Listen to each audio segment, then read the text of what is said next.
नमस्कार दोस्तों, स्वागत है आप सभी लोगों का आपके अपने YouTube channel Krishna study zone में। और दोस्तों बता दें कि आज हम लोग करने वाले हैं सीटेट पेपर 2016 का, ठीक है, जो कि प्राइमरी लेवल के लिए है। ये दोस्तों जो पेपर है, आपको इससे ये पता चलेगा कि पिछले साल जो पिछले साल के जो क्वेश्चन आए हैं वो किस किस प्रकार के हैं, ताकि जो आने वाले एग्ज़ाम है दोस्तों उसमें आपको किस तरीके से क्वेश्चन देखने को मिल सकते हैं, ताकि आप लोग क्या कर सकें, उस तरीके की तैयारी कर सकें। इसलिए ये क्वेश्चन पेपर जो है कि आपको हल करने से हेल्प मिलेगा। तो चलिए आज का सेशन स्टार्ट करते हैं दोस्तों। और आज तक हमने बहुत सारे पेपर्स को पीछे प्रैक्टिस सेट के रूप में हल किया है दोस्तों, ऑनलाइन और ऑफलाइन पेपर वालों को। तो जिसको आप अगर आप अभी तक नहीं देखे हैं दोस्तों, तो जा कर के प्लेलिस्ट में देख लीजिए, सीटेट प्रैक्टिस सेट 2022 करके है, ठीक है। वहाँ पे आपको सभी जितने भी प्रैक्टिस सेट कराए गए हैं दोस्तों, उसको आप देख सकते हैं, जो आपको परीक्षा में बहुत हेल्प कर सकते हैं। बाकी के भी अलग से जो आपको कंटेंट मिलेंगे उसको भी आप आसानी से उसका लाभ उठा सकते हैं दोस्तों। तो चलिए आज का ये सेशन स्टार्ट करते हैं दोस्तों। और आज का ये सेशन आप लोगों के लिए बहुत ही महत्वपूर्ण होने वाला है। और बता दें दोस्तों, अगर आप चैनल पर नए हैं, यानी कि जो लोग हमारे चैनल पर पहली बार इस वीडियो को देख रहे हैं दोस्तों, तो सबसे पहले एक चीज़ बताना चाहूँगा कि वीडियो को पूरा लास्ट तक देखिएगा, क्योंकि जो इसमें क्वेश्चन है दोस्तों बहुत ही अच्छे लेवल के क्वेश्चन पूछे गए हैं। इसीलिए मैंने आपके लिए ये पेपर चुना है, ताकि आपको इससे पता चल सके कि किस तरीके के क्वेश्चन जो है एग्ज़ाम में पूछे जा रहे हैं और आपको किस तरीके की तैयारी करनी है।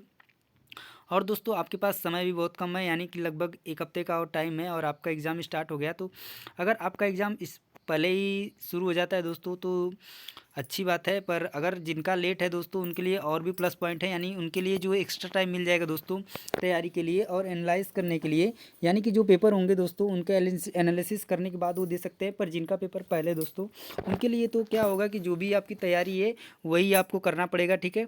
तो चलिए आज का ये सेशन स्टार्ट करते हैं। पर जो लोग भी नए हैं तो चैनल को सब्सक्राइब करना ना भूलें दोस्तों, क्योंकि ऐसे मज़ेदार वीडियोस और जो है कि इंपॉर्टेंट वीडियोस आपके लिए डेली आती रहती है इस चैनल पे। तो चलिए आज का ये सेशन स्टार्ट करते हैं।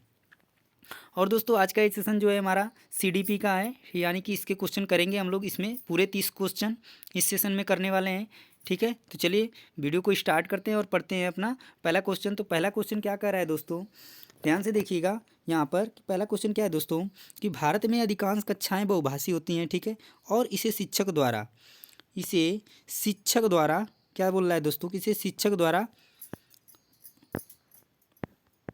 चलिए दोस्तों देखिए क्या बोल रहा है, कि भारत में अधिकांश कक्षाएं जो दोस्तों क्या है, बहुभाषी होती है, और इसे शिक्षक द्वारा के रूप में देखा जाना चाहिए। तो कैसे देखा जाना चाहिए, समस्या के रूप में, संसाधन के रूप में, या बाधा के रूप में, या परेशानी के रूप में।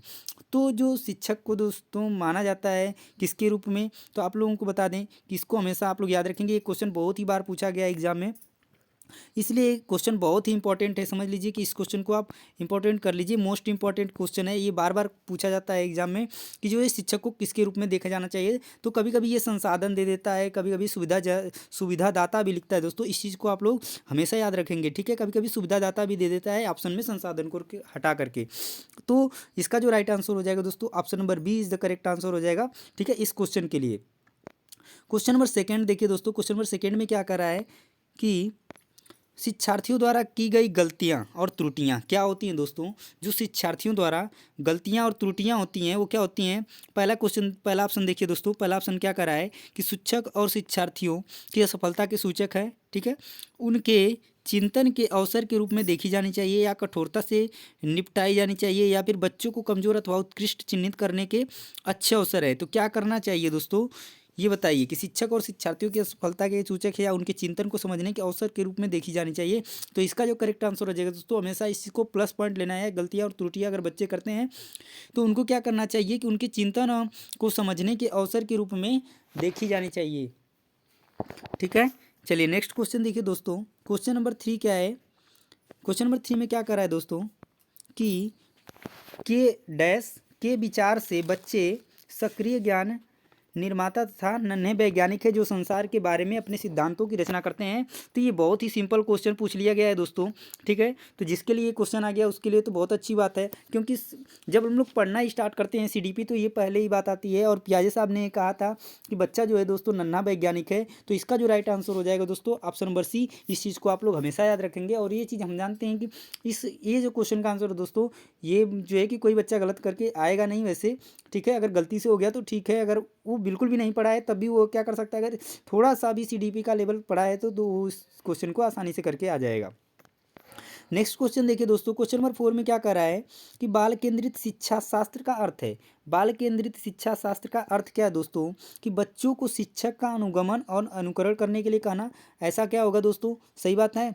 देखते हैं, बच्चों की अभिव्यक्ति और उनकी सक्रिय भागीदारी को महत्व देना, या बच्चों को पूर्ण रूप से स्वतंत्रता देना, या बच्चों को नैतिक शिक्षा देना। तो क्या होगा दोस्तों, इसमें जो आपका राइट आंसर हो जाएगा, बाल केंद्रित शिक्षा शास्त्र का अर्थ पूछ दिया है दोस्तों, और इसमें आप लोग बताइए कि इसका जो करेक्ट आंसर बनेगा वो कौन सा बनेगा। तो चलिए फटाफट इस क्वेश्चन का आंसर दीजिए, ठीक है। चलिए दीजिए इस क्वेश्चन का आंसर। तो देखिए इसमें जो बात की गई है दोस्तों, चलिए बताते हैं आपको। यहाँ पर बच्चों को शिक्षक का अनुगमन और अनुकरण करने के लिए कहा है, ये बात सही नहीं है दोस्तों। यहाँ पर हमेशा चीज़ क्या देना है कि बच्चों की अभिव्यक्ति और उनकी सक्रिय भागीदारी को हमेशा क्या करना है, महत्व देना है। तो इस क्वेश्चन का जो राइट आंसर हो जाएगा दोस्तों, ऑप्शन नंबर बी हो जाएगा, ठीक है। नेक्स्ट क्वेश्चन देखिए दोस्तों, क्वेश्चन नंबर 5 में क्या कह रहा है कि जटिल परिस्थिति को संसाधित करने में शिक्षक जो है बच्चों की सहायता कर सकता है। कैसे कर सकता है, कोई भी सहायता न देकर जिससे बच्चे अपने आप निर्वाह करना सीखें, ठीक है, उस पर एक भाषण देकर, या कार्य को छोटे हिस्सों में बांटने के बाद निर्देश लिखकर, या प्रतियोगिता को बढ़ावा देकर, और सबसे पहले पूरा कार्य करने वाले बच्चों को पुरस्कार देकर। तो इसमें बोल क्या रहा है, क्वेश्चन को ध्यान से समझिएगा दोस्तों। ये थोड़ा सा घुमावदार क्वेश्चन है, पर बहुत ही इंपॉर्टेंट क्वेश्चन है, क्योंकि इसी तरह के क्वेश्चन जो है आपको एग्जाम में ज़्यादातर देखने को मिलते हैं। जटिल परिस्थिति की बात की गई है दोस्तों, कि जटिल परिस्थिति को संशोधित करने में शिक्षक बच्चों की सहायता कर सकता है। कैसे कर सकता है, ये चीज़ देख दिया दोस्तों, कि कोई भी सहायता न देकर जिससे बच्चे अपने आप निर्वाह कर सकें, या फिर उस पर एक भाषण देकर, या फिर कार्य को छोटे हिस्सों में बांटने के बाद निर्देश लिखकर। तो कैसे होगा दोस्तों इस क्वेश्चन का आंसर, तो सिंपल सी बात है दोस्तों, अगर आप भी कोई काम करते हैं और बहुत ही जटिल होता है, तो उसको क्या करते हैं, छोटे छोटे टुकड़ों में बांट करके आप क्या करते हैं, उसको कर लेते हैं, तो वो आसानी से हो जाता है। तो इसका भी यही ऐसे होगा दोस्तों, यानी कि इस क्वेश्चन का जो राइट आंसर हो जाएगा दोस्तों आप लोगों के लिए, ऑप्शन नंबर सी जो है करेक्ट हो जाएगा। यानी कि कार्य को छोटे छोटे हिस्सों में बांटने के बाद निर्देश लिखकर क्या करेगा, शिक्षक जो है बच्चों की सहायता कर सकता है। चलिए क्वेश्चन नंबर 6 देखिए दोस्तों, क्वेश्चन नंबर 6 में क्या कह रहा है कि शिक्षार्थियों से अपेक्षा करना कि वे ज्ञान को क्या करें, बोल रहा है दोस्तों कि शिक्षार्थियों, देखिए क्वेश्चन कहाँ गया, यहाँ पे आ गया, ठीक है, ध्यान से देखिए दोस्तों। क्या बोल रहा है दोस्तों, शिक्षार्थियों से अपेक्षा करना कि वे ज्ञान को उसी रूप में पुनः प्रस्तुत कर देंगे जिस रूप में उन्होंने वैसे उसे ग्रहण किया है। तो ये क्या होगा दोस्तों, एक प्रभावी आकलन युक्ति है या समस्यात्मक है, क्योंकि व्यक्ति अनुभवों की व्याख्या करते हैं और ज्ञान का ज्यों का त्यों पुनः उत्पादित नहीं करते। तो क्या ऐसा होगा, चलिए और कुछ ऑप्शन जो है दोस्तों ऊपर है। अच्छा है क्योंकि जो भी हमारे मन में है हम उसे रिकॉर्ड करने लगते हैं, या फिर अच्छा है क्योंकि यह शिक्षक के लिए आकलन में सरल है।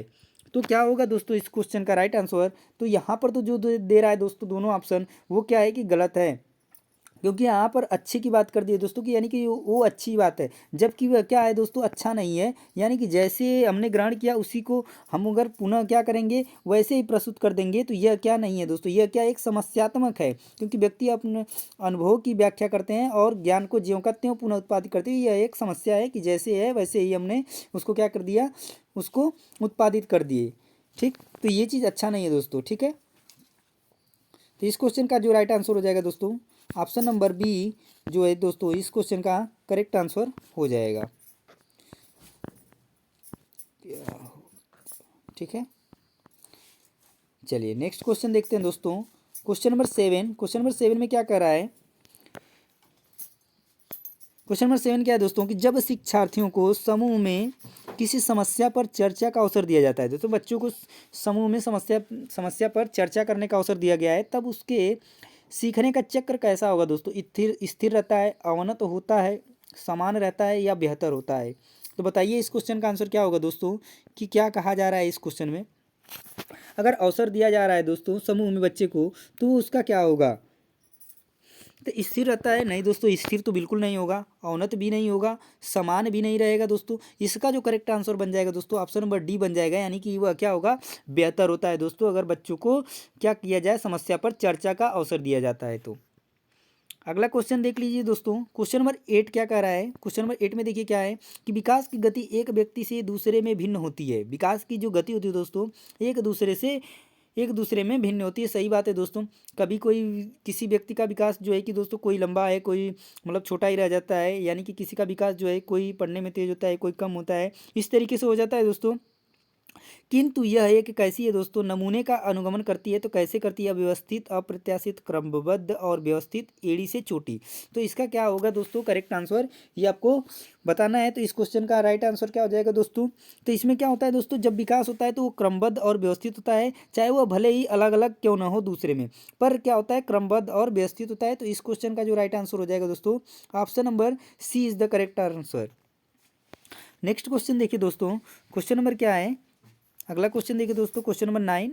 ठीक है, क्वेश्चन नंबर 9 में क्या कर रहा है दोस्तों कि विकास के लिए निम्नलिखित में से कौन सा जो है दोस्तों उचित है। सामाजिक सांस्कृतिक संदर्भ विकास में एक महत्वपूर्ण भूमिका का निर्वाह करता है। विकास एकलगामी है, विकास पृथक होता है, या विकास जन्म के साथ प्रारंभ होता है और समाप्त हो जाता है। तो क्या ऐसा है दोस्तों? तो इसका जो करेक्ट आंसर होगा क्या होगा दोस्तों, क्वेश्चन नंबर 9 का।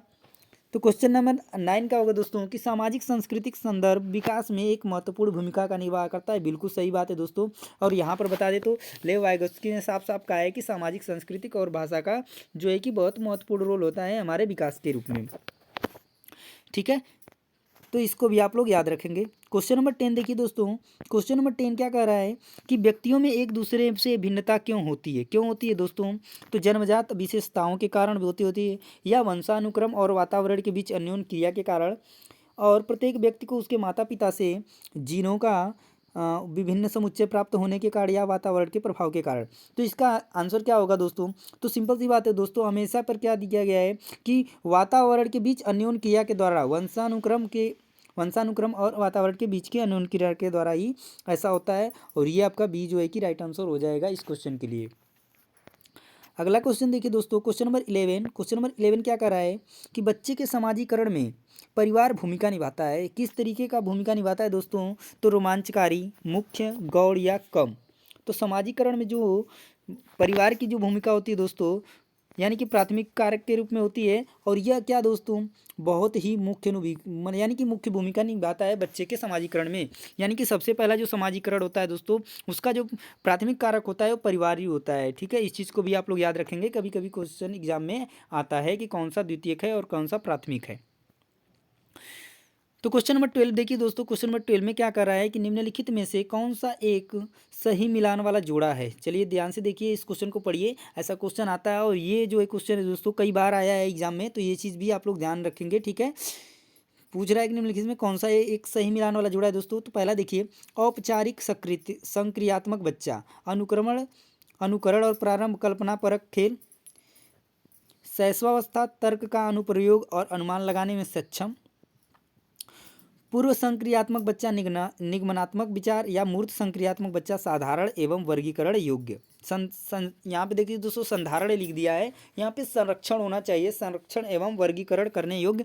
तो सिंपल सी बात है दोस्तों, अगर आप मूर्त संक्रियात्मक की बात करेंगे, कंक्रीट की बात करेंगे, तो सीसीएस आप लोगों ने पढ़ा होगा दोस्तों। ठीक है, कंक्रीट से उसमें क्लासिफिकेशन, सीरिएशन, ठीक है, इस चीज़ के बारे में आप लोगों ने पढ़ा ही होगा। तो इसका जो करेक्ट आंसर आपको क्या दिख रहा है दोस्तों? तो ऑप्शन नंबर डी जो है दोस्तों, मूर्त संक्रियात्मक बच्चा जो है संरक्षण और वर्गीकरण जो है दोस्तों करने के योग्य होता है। ये चीज़ बिल्कुल सही है और यही आपका आंसर भी होगा। चलिए दोस्तों, अगला क्वेश्चन देखिए। क्वेश्चन नंबर क्या है दोस्तों 13। क्या है कि एक बच्ची कहती है, ध्यान से समझिएगा दोस्तों क्वेश्चन को। एक बच्ची कहती है कि धूप में कपड़े जल्दी सूख जाते हैं और वह समझ को प्रदर्शित कर रही है। तो कैसी दोस्तों, अहम केंद्रित चिंतन है, या कार्य कारण है, विपर्य चिंतन है, या प्रतीकात्मक विचार है। तो यह क्या है दोस्तों, यह कैसी समझ है, इस चीज़ को आपको बताना है। चलिए, तो इस क्वेश्चन का क्या आंसर होगा दोस्तों? इस क्वेश्चन का हो जाएगा कार्य कारण, यानी दोस्तों कार्य के कारण को बता रही है कि जो कार्य दोस्तों किस कारण से हो रहा है। तो यानी कि धूप में कपड़े जो है कि जल्दी सूख जाते हैं, तो ये कार्य कारण की समझ को प्रदर्शित कर रही है। अगला क्वेश्चन देखिए दोस्तों, क्वेश्चन नंबर 14 क्या कह रहा है कि पियाजे के अनुसार बच्चों का चिंतन वयस्कों से भिन्न होता है बजाय कि कैसे दोस्तों, आकार या फिर मूर्त परकता प्रकार, मात्रा, आकार, किस्म का या मात्रा प्रकार। तो कौन सा ऑप्शन जो है कि दोस्तों इस क्वेश्चन में राइट आंसर हो जाएगा? ए होगा, बी होगा, सी होगा, डी होगा, क्या होगा दोस्तों? बताइए जल्दी से इस क्वेश्चन का आंसर।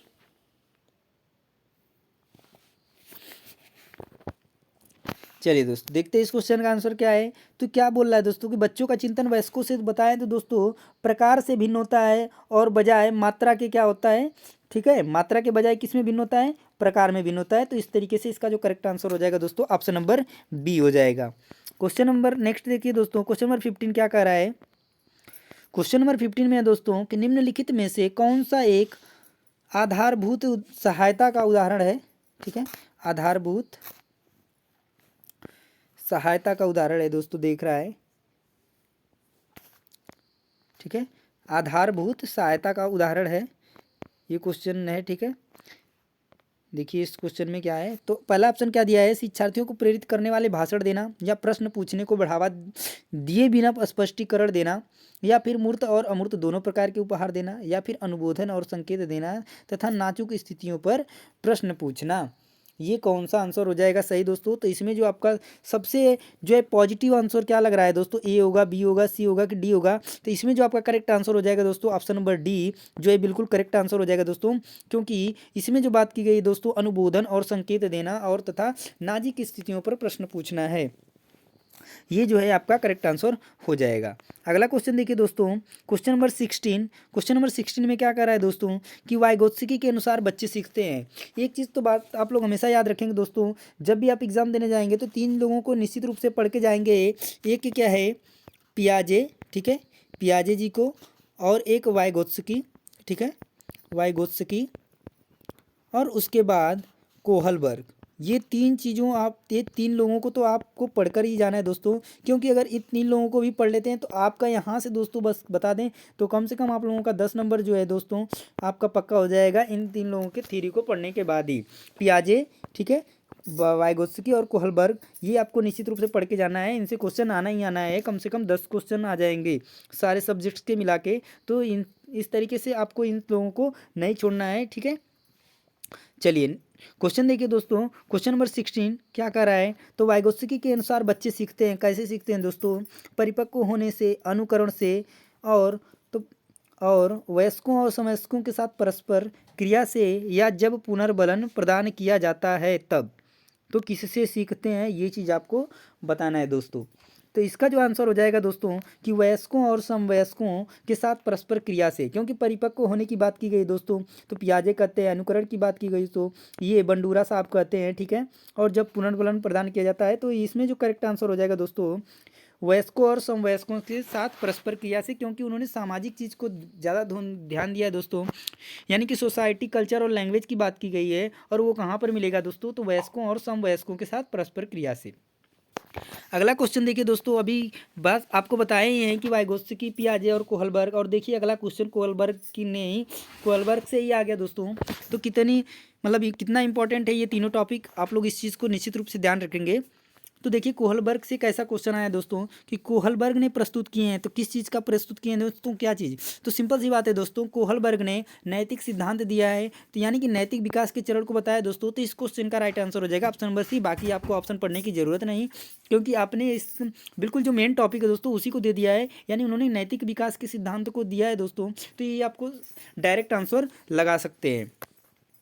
अगला क्वेश्चन देखिए दोस्तों, क्वेश्चन नंबर 18 क्या कह रहा है? क्वेश्चन नंबर 18 कि निम्नलिखित में से कौन सी स्थिति बाल केंद्रित कक्षा कक्ष को प्रदर्शित करते हैं? बाल केंद्रित की बात की गई दोस्तों कि बाल केंद्रित शिक्षा में, यानी कि उस कक्ष में वो किस तरीके की कक्षा होगी दोस्तों? तो पहला ऑप्शन क्या कह रहा है कि एक कक्षा जिसमें पाठ्य पुस्तक एकमात्र संसाधन होती है जिसका संदर्भ शिक्षिका देती है। तो नहीं दोस्तों, ये जो है कि बाल केंद्रित शिक्षा नहीं है, ठीक है। एक कक्षा जिसमें विद्यार्थी समूहों में बैठे हैं, ठीक है, और शिक्षिका बारी बारी से प्रत्येक समूह में जा रही है। तो ऐसा होगा क्या दोस्तों? अगले एक कक्षा में जिसमें विद्यार्थियों का व्यवहार शिक्षिका द्वारा दिए जाने वाले पुरस्कार और दंड से संचालित होता है, या फिर एक कक्षा जिसमें शिक्षिका नोट लिख देती है और विद्यार्थी उसे याद करने को कहा जाता है, तो क्या होगा दोस्तों बताइए, इसमें कौन सा होगा दोस्तों जो कि बाल केंद्रित शिक्षा कक्षा कक्ष को प्रदर्शित कर रही है। इसका कौन सा आंसर आपका करेक्ट हो जाएगा दोस्तों। तो इसका जो राइट आंसर हो जाएगा दोस्तों, देखिए पहला तो आपका होगा नहीं, क्योंकि पाठ्यपुस्तक एकमात्र संसाधन एकमात्र की बात कर दी गई है, और इस तरीके से ये ऑप्शन जो है आपका गलत हो गया। तीसरे की बात कर दी जाए तो इसमें पुरस्कार की बात कर दी गई है दोस्तों, तो इस वजह से गलत हो गया, और इसमें याद करने की बात कर दी गई है, तो ये भी गलत हो गया। यानी बचा कौन सा दोस्तों, option number B is the correct answer. ठीक है, क्वेश्चन नंबर 18 के लिए। चलिए अगला क्वेश्चन देखते हैं दोस्तों कि अगला क्वेश्चन क्या है। तो यहाँ पे आ जाइए, क्वेश्चन नंबर 19 क्या है दोस्तों। ठीक है, क्वेश्चन नंबर 19, तो क्वेश्चन नंबर 19 बोल रहा है दोस्तों कि बुद्धि क्या है। एक अकेला और जातीय विचार है। पहला ऑप्शन देखिए दोस्तों, एक अकेला जाति विचार है, दूसरों के अनुकरण करने की योग्यता, या एक विशिष्ट योग्यता या सामर्थ्यों का एक समुच्चय। इसका जो है राइट आंसर होगा दोस्तों आपका एक सामर्थ्यों का क्या है, एक समुच्चय दोस्तों। बुद्धि क्या है, सामर्थ्यों का एक समुच्चय है। ठीक है, कि आप क्या करने में समर्थ हैं इस चीज को, ये आपका राइट आंसर हो जाएगा। अगला क्वेश्चन देखिए दोस्तों,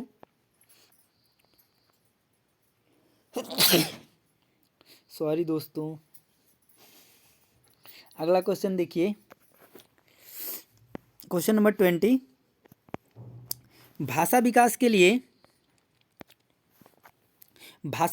लिए प्रारंभिक बचपन काल है।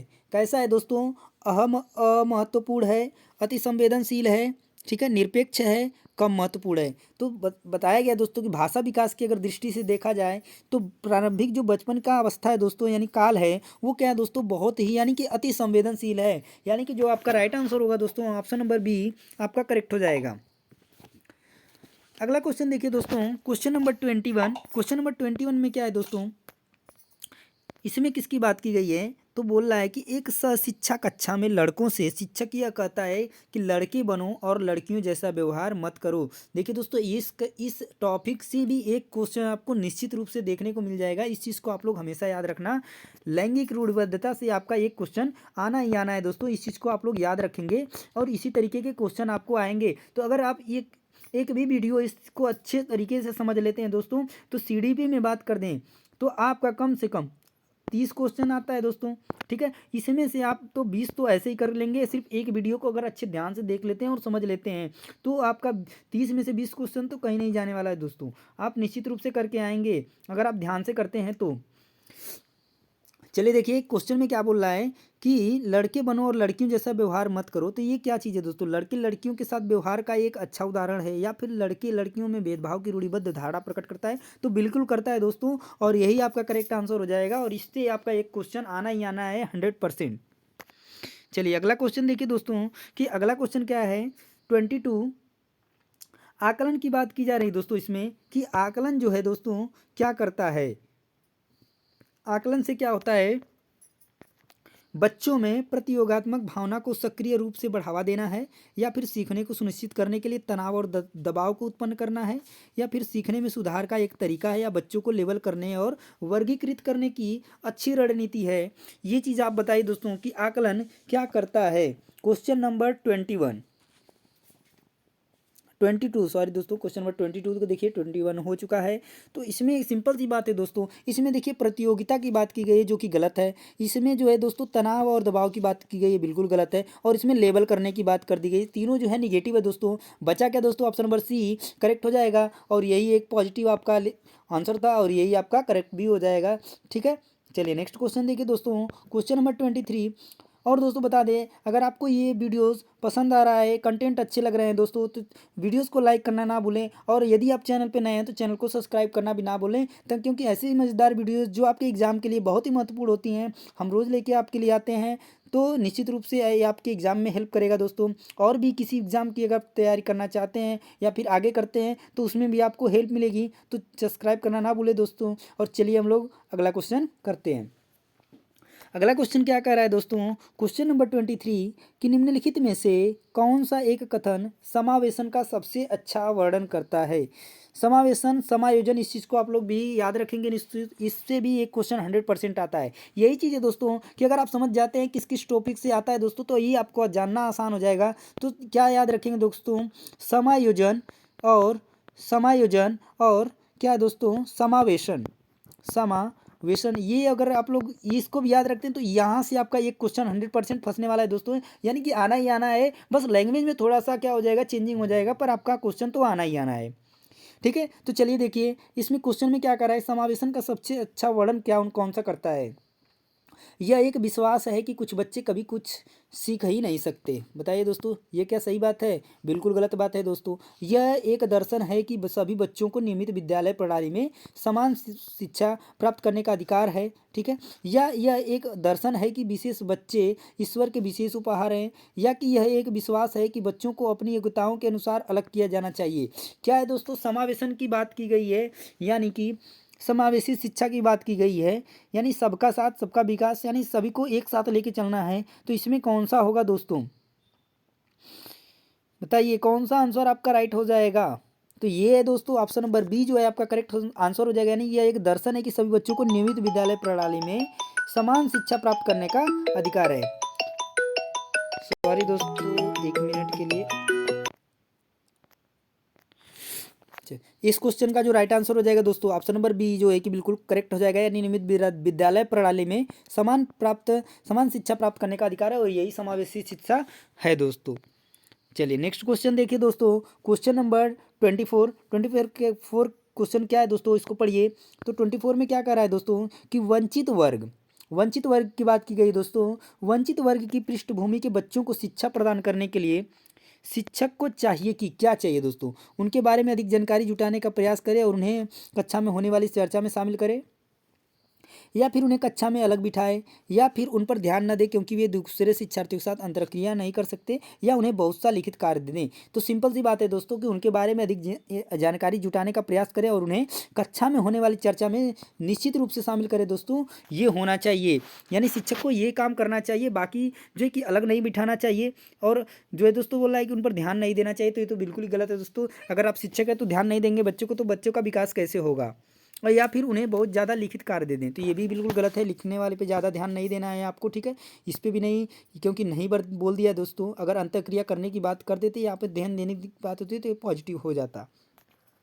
नेक्स्ट क्वेश्चन देखिए दोस्तों, क्वेश्चन नंबर 25 में क्या कर रहा है कि निम्नलिखित में से कौन सा व्यवहार बच्चों की अधिगम निर्योग्यता की पहचान करता है। अपमानजनक व्यवहार, या बी को डी और वाच को सा, 21 को 12 लिखना।